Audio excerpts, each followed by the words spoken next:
esengo akozala liboso ba etandoki na bino kolobela actualité à la une o ezali démission ya président ya Assemblée nationale mwana mboka Vital Kamerhe ebele ya batu ba réagisaki notamment maître Piscis Kapinga. Image. Oui, pour répondre à votre question, il faut savoir que la RDC actuellement traverse une période très historique depuis son existence parce que nous faisons face à une agression sans précédent déjà. Et de ce fait, il y a beaucoup de données qui ont changé sur le terrain, tant sur les plans social et sur les plans politiques. Je pense que les agitations actuelles est aussi dit en partie ou en grande partie par rapport à tout ce que nous subissons actuellement. Bon, déjà, il faut savoir que la RDC est un état de droit. Donc, qui dit état de droit dit un état qui les lois sont supérieures aux hommes. Donc, ça veut dire il y a les lois et les institutions et après les hommes et non le contraire. La procédure qu'avait engagée l'Assemblée nationale était une procédure très normale parce que je tiens aussi à souligner que l'Assemblée plénière est souveraine.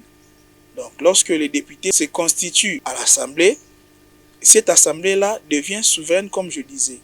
Et ils sont au four et au moulin. Ils ont vu qu'il y avait de quoi par rapport à la gestion de l'ancien président de l'Assemblée nationale, Vital Kamerhe. Et de ce fait, ils ont décidé d'initier une pétition. Mais M. Vital Kamerhe aussi était en droit d'escamoter la procédure, si je peux le dire ainsi, de vouloir démissionner. Parce que ça va aussi de son intérêt. Parce que lorsque vous êtes ébranlé par une pétition, vous perdez aussi en crédibilité. Et pour ce faire, et pour sauver surtout les meubles, il a démissionné. C'est tout à fait normal et surtout que c'est dans ce droit. Écoutez, le ciel et la terre ne vont pas fusionner. Ce n'est pas la première fois que cela se produise. Autrefois, ça s'est aussi produit. L'Assemblée nationale va continuer son cours très normal. Il y aura un comité d'intérim et puis ce comité-là organisera les élections et il y aura une autre équipe qui va entrer et les choses vont continuer. Question, parce que d'entrée de jeu, je l'avais dit, nous sommes dans une période très tourmente de notre pays. Nous faisons face à l'agression. Parce que là, on ne peut pas parler même de la rébellion parce qu'il y a des étrangers, notamment les Rwandais, qui sont sur notre sol. Et ils ravitaillent les fameux Congolais de mauvaise foi pour pouvoir tuer et massacrer les Congolais. Donc aujourd'hui, les enjeux principaux restent le rétablissement de l'ordre au niveau de l'Est. Donc l'Assemblée nationale étant une grande institution du pays, donc la deuxième institution, le profil de la personne qui viendra, c'est celle qui va vraiment mettre fin au massacre. Parce que les députés sont 500 et ils représentent toutes les couches de la classe sociale et sur toute l'étendue du territoire. Donc son président est en réalité le coordonnateur de tous les députés.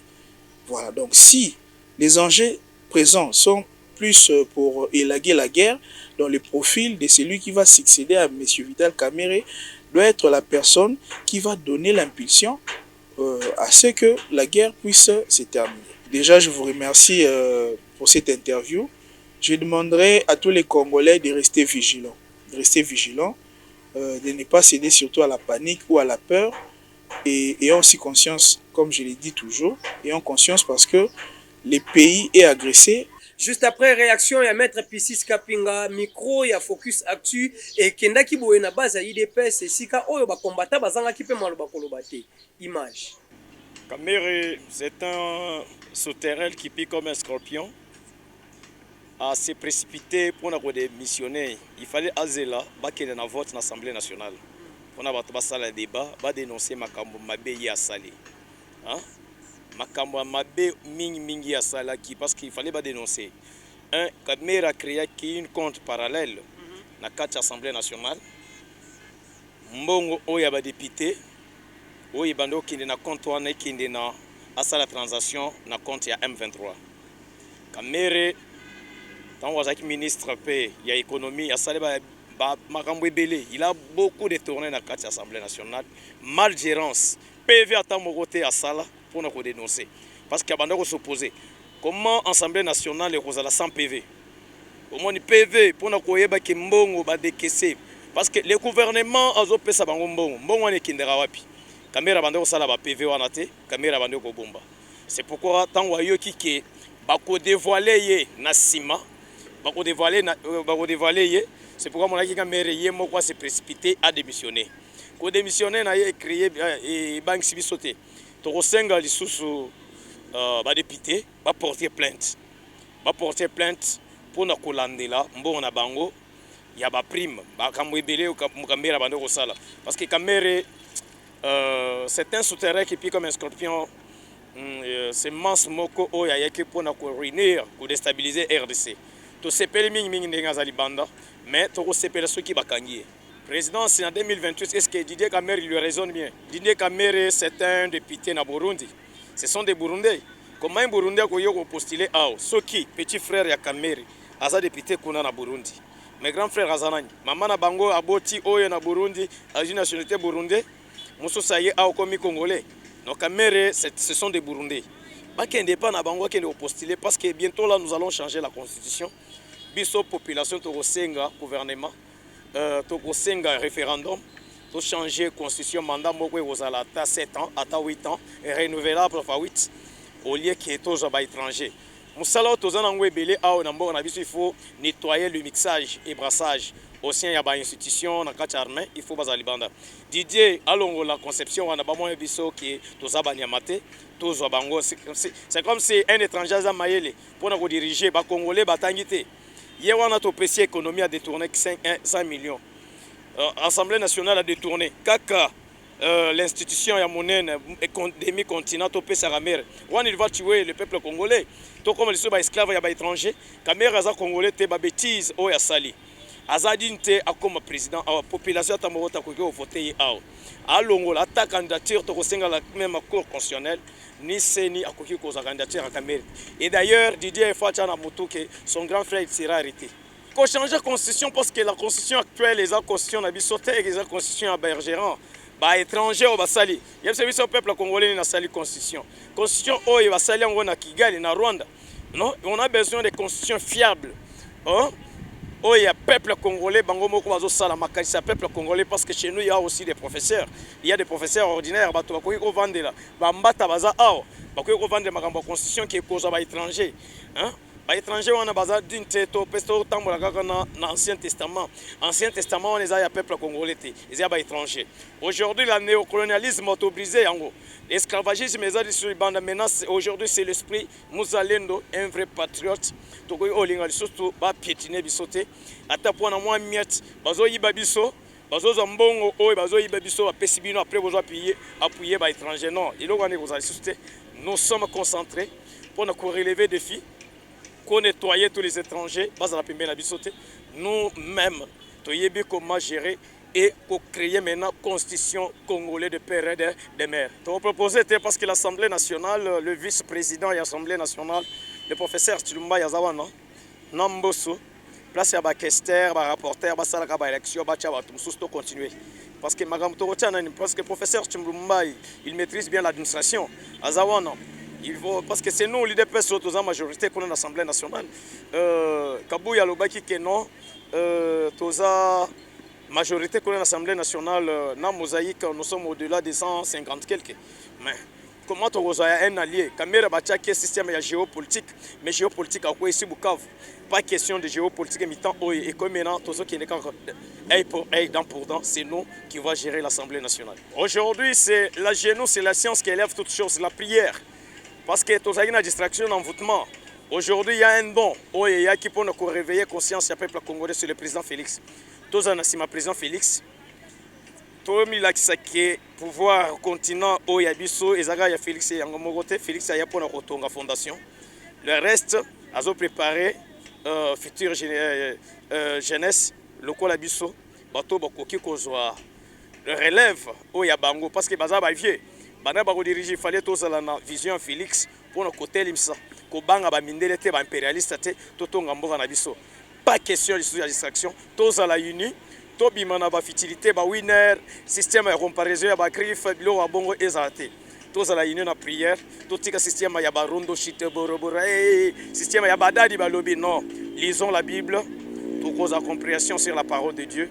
Toyoka oyo basimo kimbango bakomaki Patrice Emery Lumumba biso moko to sala livre ya mboka na biso to koma histoire ya mboka na biso. Kamere c'est malin. Banda papa tient dans le biso que Kamere c'est malin. Kamere ayaki na intérêt ya ba étranger na kati ya parlement. Banda ayaki alaki missionnaire. Lokola mission na rataki. Ayaki pour étouffer l'action à chef de l'État. Kamera yaki pour étouffer le développement ya mboka. Kamera yaki pour zongisa mboka sima. Par exemple, papa journaliste, banda kamera yaki palais du peuple tala molili ndenge ezalaka. Salité ndenge ezalaka. Ata mabundi otolobaki azaki ndoki. Palais du peuple na mona salité ya boité. Bambongo oyo ba passer ba pesaka.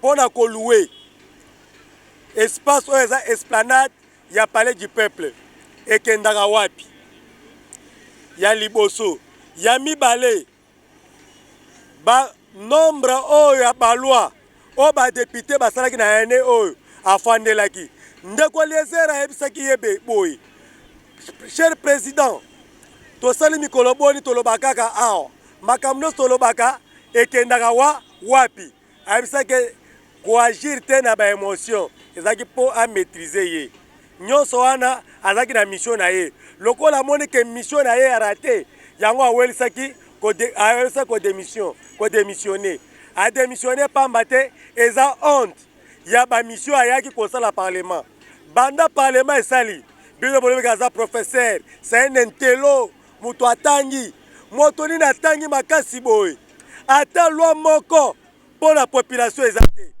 transport eza cher parlement salité koluwese parlement libanda tina kati bambongo toye basike kendaka te banda elange bandaki chaque jour babando salaka molulu kuna mbongo bandoke wapi seka afandelaka yango il faut tokende na tokokende na ye tina ti ayebisa biso esika mbongo ya bapaster baklise nyonso bapesaka ye $10,000 $5,000 mpona kolua esplanade du palais du peuple.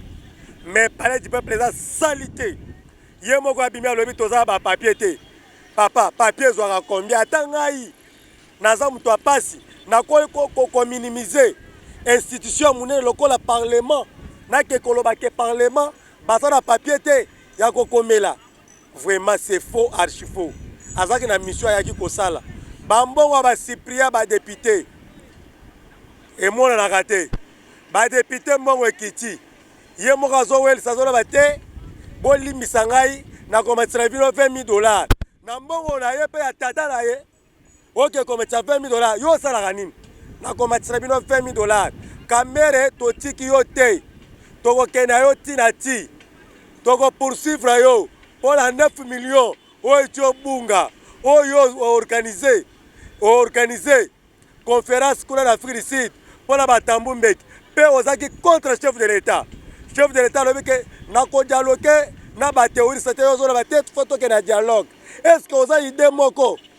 Est-ce que olobi ko toza na cohésion? Wana cohésion yango wana Kamere okoseli mpe mboka makambo mboka oyo eza kokweya babomi batu orke babomi batu te nyonso bainformation na bando opesa yo wawelisi mpe lisusu tozomona Bukavu ezokweya seke yo na ba M23 ofoto welisa tosolola boza mutu moko yango moni lelo likopala bino ekweyi na mai ufo yeba ke esilite na kabasele okozonga prison esika na yo eza na prison yo zo mérité te ozala libanda o population kobima yo ozala na population INC obomi yango yebisaka mutu nini ya MNC militaire ya INC oyo ozwi opesi musala otie kaka famille na yo otie kaka bana ya mwasi na yo baposa nyonso ya INC otie kaka bana ya mwasi na yo na famille na yo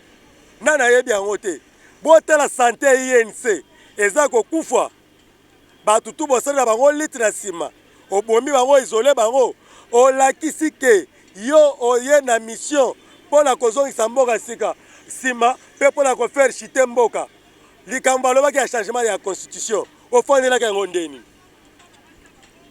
likambo chef de l'état alobi ke nakosolola na bateoriste te yo ozoloba tokosolola na bango makambo nanga azoloba makambo senko azoloba malobo ya mbongo azoloba malobo Joseph Kabila azoloba eza même langage na yo seke boza mutu moko makambo wana toyoki yango me tomona yango ndenge ake kotika lettre de démission ye il faut démissionner te azalaka place wana balongola ye parce que parmi banto bazalaki na carte ya balkanisation mboka oyo Vital Kamerhe aza na kati parmi baennemi donc bamembre ya M23 bazali na kati ya Kisasa awa Vital Kamerhe aza na kati pour ça biso atika démission te ye il faut azala place wana balongola ye bakweyisa ye parce que wana azokima na ye a détourné mbongo bambongo alobaki oh je suis saisi par les progrès de la cour de cassation oh moi mbongo moko boyo bayibaki ye pe ayibi mbongo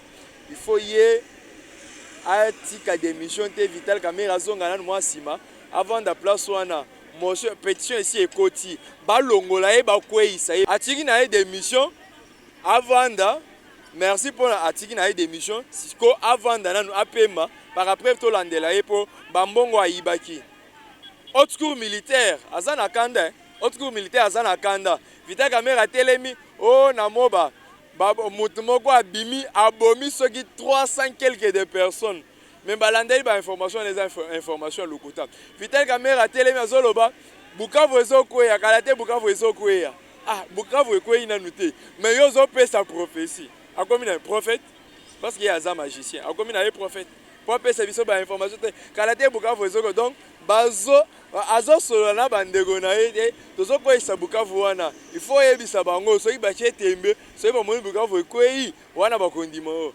Bukavu ezokweya tovandi boye Bukavu ekweya mais depuis que M23 bakoti na mboka o nanga aza na ye na este kanamba azosala na ye batour na mokili mobimba Vital Kamerhe atikali kokondane te ata ndenge bazoboma azokondane na ye pe te ndenge bazosala bo mokonzi ya mboka azoloba muntu ata moko te yake kosala badialogue na France omoni ye te il faut bake kosoigne nga akenda na ye Belgique po basoigne ye baswe médico azwaka yango na Belgique achange na ye ake na ye na France bakendaki ana sam alobi na kokota na bafoto na bango wana te loko ye aza na ye empire tout ayambi bandeko na ye barwandais bavandi basololi ezanga te Valentin Mubake ye nde moto alobaki jour bakendaki na Rwanda po basala mwa dialogue amonaki Kamerhe na bapapa leki na ye barwandais na kati ya Rwanda bazosola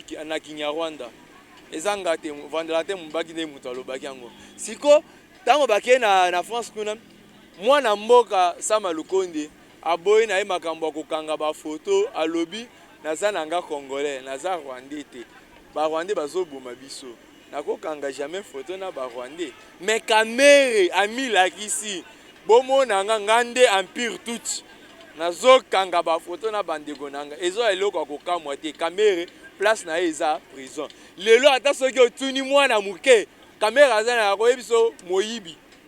Nous sommes à la fin de notre numéro. Il y a Focus Actu à Mokolo. Allez, lobo tika la malamu. Surtout, abonnez-vous, aimez et partagez la vidéo.